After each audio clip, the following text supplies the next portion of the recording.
what has it been like for you to create the life that you truly want to, that is in alignment with this new version of you that's come online? I love the language that you're using too, because it's like what I love talking about, finding alignment. That's like the biggest goal for me. It's like constantly recalibrating to the highest version of myself, the part of myself that has my most authentic desires and wants, and how to really constantly just recalibrate. If I'm leading astray from that, you can always sense it. You can always sense, like, there's two versions of yourself. There's like the perceiving version of yourself, where that's looking at the thing that you're doing and thinking about the thing that you're thinking about. And then there's like this higher version of yourself who's also seeing the same things and thinking about the same things.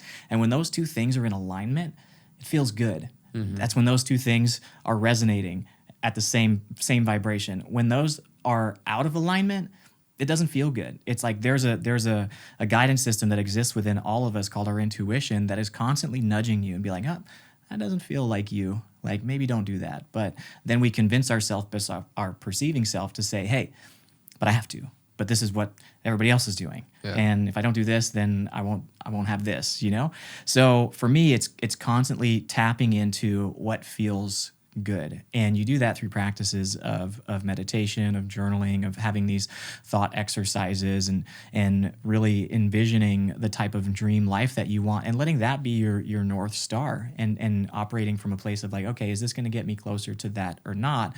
And if not, what do I have to do in order to recalibrate myself to that trajectory or that path? So we find alignment through contrast. I really believe this. So whenever you do go through something challenging that doesn't feel good, you're the beneficiary of that. Like, you get to understand, like, hey, okay, this thing over here that I was trying and doing it's not for me anymore. And that's great, because the more you know what you don't want, the clearer you get on the things that you do want, whether it's a relationship, whether it's your career path, whether it's what you're eating, whether it's how you're treating your body, whether it's how you're spending your time and energy throughout the day, which is our most precious resource.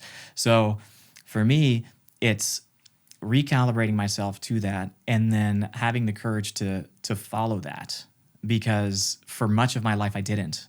I denied myself of that. I knew what I wanted, but I denied myself of it. Whenever I quit my engineering job, this was a big moment for me, because I had spent 10 years of my life dedicating myself to getting my degree, putting myself in debt, getting a career that I thought was going to bring me titleship and financial stability and security and all the things that my ego wanted, but on a soul level, it wasn't fulfilling at all. So like my ego wanted like this comfort, but my soul really craved growth.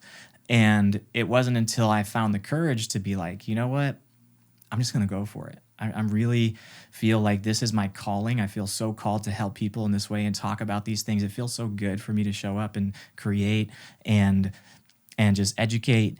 And that's the complete opposite of being an engineer. I would go to a cubicle all day and spend 10 hours in a cubicle talking about corroding pipelines and compliance and API codes and things that I just didn't give a shit about, to be honest. Yeah. And I was just like, what am I doing? I can't even imagine you doing that right now. It's Bro, crazy. If I told you what I really did, I would put you to sleep. Like, it's an important job. It mitigates risk for the environment and people, which is really important. And that's how I justified it.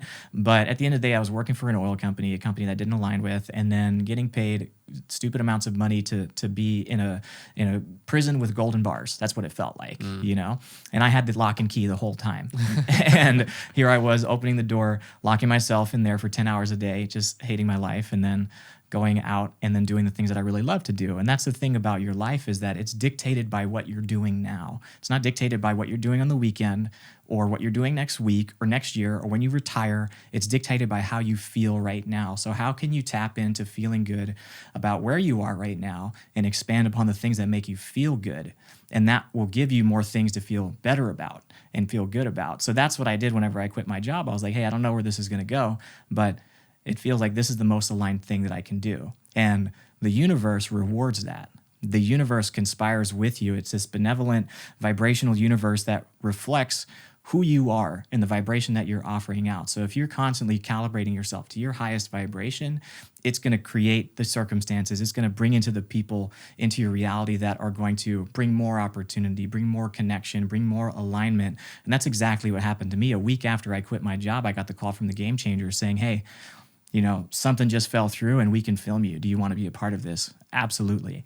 A month after that, hey, we're filming, or we're doing a photo shoot for Muscle and Fitness, and we want you to be a part of that. And I was like, cool, can I talk about veganism maybe? And they were just like, oh yeah, totally, let's do that. Let's shoot for a cover and see what happens. And I was like, totally, and then like my business partner, this is when I wasn't even working, I was just like, still creating online. I didn't have like my coaching company. I attracted my business partner, and just like everything started coming together so effortlessly. And that's what happens when you continue to find alignment.